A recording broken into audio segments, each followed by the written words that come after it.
Assalamualaikum warahmatullahi wabarakatuh. Perkenalkan, nama saya Nisa Moha dengan NIM A1C223004. Saya di sini akan mendemonstrasikan pemeriksaan sadari dan pemeriksaan IPA. Baik, sebelum saya melakukan demonstrasi, di sini saya akan menjelaskan terlebih dahulu pengertian dan tujuan sadari. Pengertian sadari merupakan pemeriksaan payudara oleh diri sendiri untuk mendeteksi kelainan yang ada di payudara. Tujuannya untuk mendeteksi dini perubahan atau kelainan pada payudara yang dapat mengindikasikan kanker atau kondisi medis lainnya.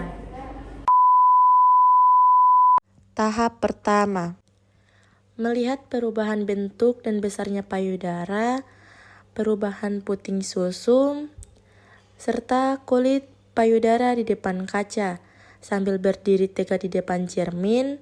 Posisi kedua lengan lurus ke bawah di samping badan.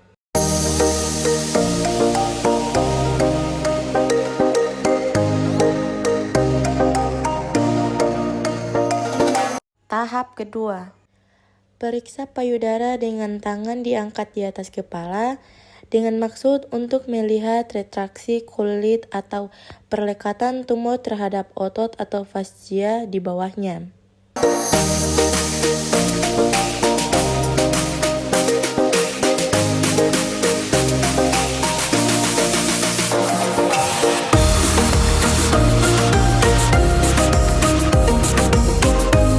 Tahap ketiga, berdiri tegak di depan cermin dengan tangan di samping kanan kiri.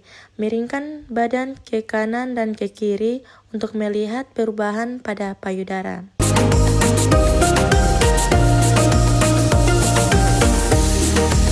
Tahap keempat, menegangkan otot-otot bagian dada dengan berkacak pinggang atau tangan menekan pinggul dimaksudkan untuk menegangkan otot di daerah aksila.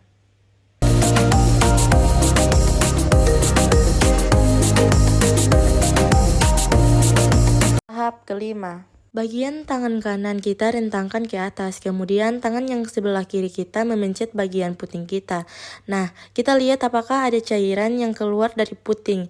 Cairan bisa keluar berwarna putih susu atau berwarna merah darah.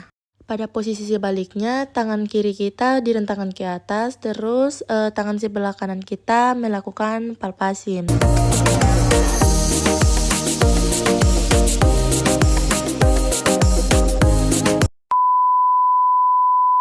Selanjutnya, posisi berbaring terlentang di tempat tidur dengan kaki ditekuk, kemudian bantal ditaruh di bawah bahu untuk mempermudah pemeriksaan.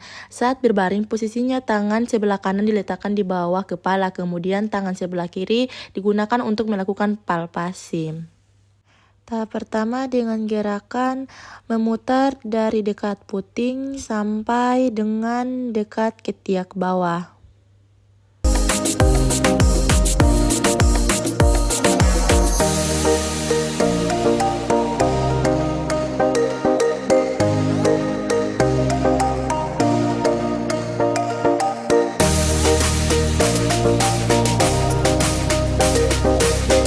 Selanjutnya pada tahap kedua memeriksa payudara dengan gerakan vertical strip atau gerakan naik turun.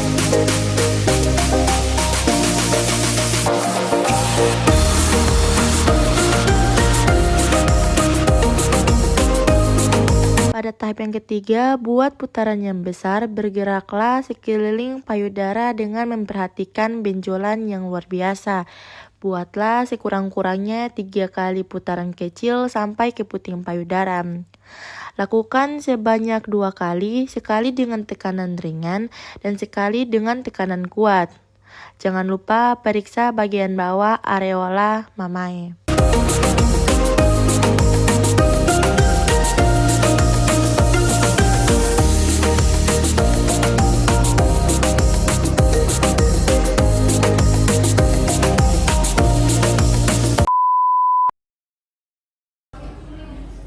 Baik, sebelum saya melakukan demonstrasi, di sini saya akan menjelaskan terlebih dahulu pengertian dan tujuan IPA. IVA atau inspeksi visual asam asetat adalah pemeriksaan yang dilakukan dengan mengoleskan larutan asam asetat pada leher rahim dan melihat perubahannya. Tujuan pemeriksaan ini adalah untuk mendeteksi dini adanya kanker serviks.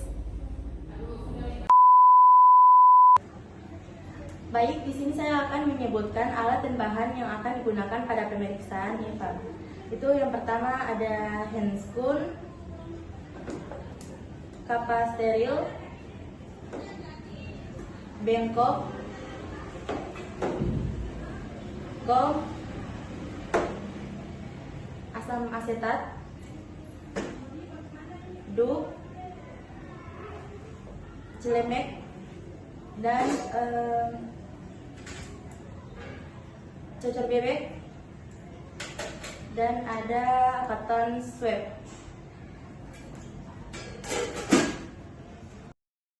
Pertama-tama kita akan mencuci tangan dengan 6 tahapan.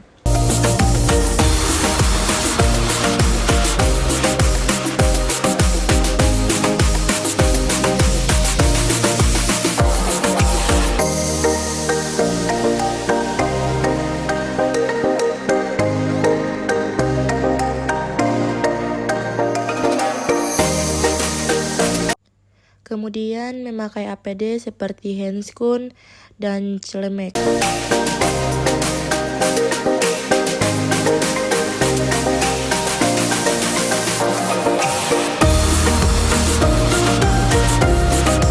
Langkah awal kita membersihkan vagina ibu dimulai dari minora kanan dan kiri. Terus kita buang kapasnya, lalu kita ambil kapas baru pada bagian labia mayora kanan dan kiri.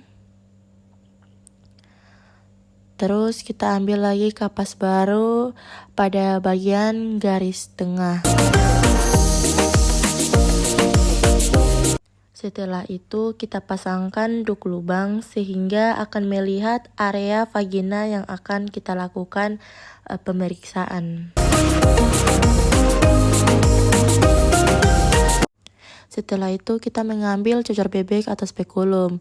Nah, spekulum dimasukkan ke dalam vagina mengikuti anatomi vagina.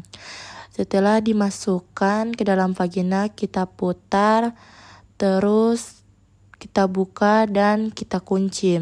Untuk pemeriksaan ini kita memerlukan penerangan yang bagus. Setelah itu kita tuang asam asetat di kom. Terus kita mengambil kapas lidi atau cotton swab, dicelupkan di asam asetat. Kemudian kita oleskan di sepanjang mulut rahim. Normalnya mulut rahim itu berwarna pink. Setelah kita sudah mengoleskan asam asetat, kita tunggu 5 menit. Kalau dia ada masalah, itu akan muncul bercak-bercak berwarna putih di sepanjang mulut rahim. Jika sudah selesai, kita buka kuncinya. Terus kita putar dan kita tarik keluar perlahan-lahan mengikuti garis anatomi vagina.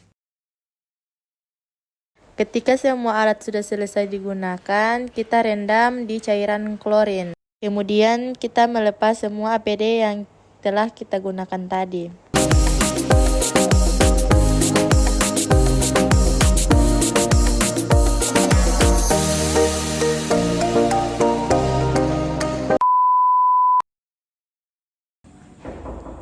Permisi Nars, silakan masuk.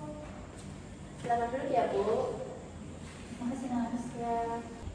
Baik Bu, ada yang bisa saya bantu? Jadi Nars, kedatangan saya di sini itu ingin mengenai KBIUD yang ingin saya pakai Nars.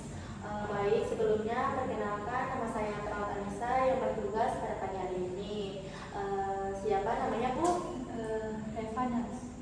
Tanggal lahir? 8 Januari 1997. Oke, baik Bu. Saya akan menjelaskan lebih dalam mengenai pemasangan KBIUD atau AKDR. Nah, KBIUD itu adalah sebuah kontrasepsi berbahan plastik yang berbentuk seperti huruf T dan dipasang di dalam rahim untuk mencegah kehamilan. Nah, tujuan IUD itu untuk mencegah kehamilan dengan cara menghambat sperma mencapai rahim. IUD juga bisa digunakan sebagai kontrasepsi jangka panjang. Nah, di sini ada manfaat IUD. Yang pertama itu aktivitas tinggi, praktis, biaya terjangkau, aman untuk menyusui, tidak meningkatkan berat badan, dan cocok untuk kondisi medis tertentu. Nah, pada IUD juga berdampak. Yang pertama itu nyeri dan kram perut, menstruasi tidak teratur, pusing atau mual, kisah ovarium, dan spotting. Nah, selanjutnya itu ada komplikasi IUD. Yang pertama itu infeksi, kehamilan ektopi, kista ovarium, dan infeksi panggul. Nah, infeksi panggul itu biasanya ibu bisa merasakan seperti nyeri di bagian perut bawah, terus nyeri saat berhubungan seksual, keputihan abnormal, perdarahan abnormal, demam, mual, kelelahan. Ada yang ingin ibu tanyakan? Maaf, Nars, sebelumnya saya mau bertanya mengenai dampak IUD. Yang spotting itu seperti apa ya, Nars? Baik, spotting itu adalah flek atau perdarahan di luar siklus menstruasi. Itu juga bersifat sementara. Oh gitu ya, Nars. Untuk kehamilan ektopik itu yang seperti apa ya, Nars? Kehamilan ektopik itu kondisi ketika sel telur yang telah dibuahi menempel dan tumbuh di luar rahim. Oh begitu ya, Nars. Ada yang ingin ibu tanyakan lagi? Tidak ada, Nars. Baik, jika ibu sudah paham mengenai pelaksanaan IUD atau KDR, bisa ibu ulangi kembali apa itu KB IUD atau KDR. Menurut yang saya Nars tadi jelaskan, KB IUD itu adalah sebuah alat kontrasepsi yang dimasukkan ke dalam rahim untuk mencegah kehamilan.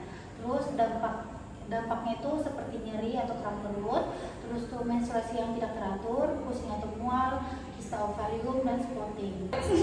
Oke, 1, 2, 3. Baik, senang sekali ibu telah memahami lebih dalam mengenai KB IUD. Jika ibu tertarik, ibu bisa datang kembali untuk berkonsultasi dengan dokter dan bidan untuk pemeriksaan dan pemasangan KB IUD. Ya baik, terima kasih, Nars. Ya, sama-sama Bu.